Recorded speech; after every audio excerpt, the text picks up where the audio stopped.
Moje ime je Nina Vidrih in prihajam iz majhne vasi ob Kobaridu.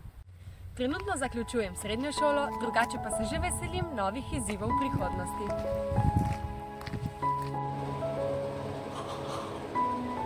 Vedno nekaj ustvarjam, kar se pozna predvsem v kuhinji.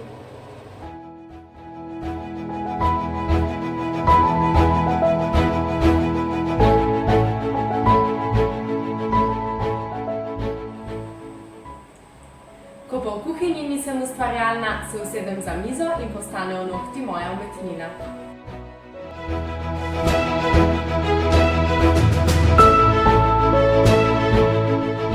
Moj življenjski moto pa je: življenje je borba, zmaga pa tisti, ki najkasneje odneha. Zato se nikoli ne predajte in delajte tisto, kar vas veseli.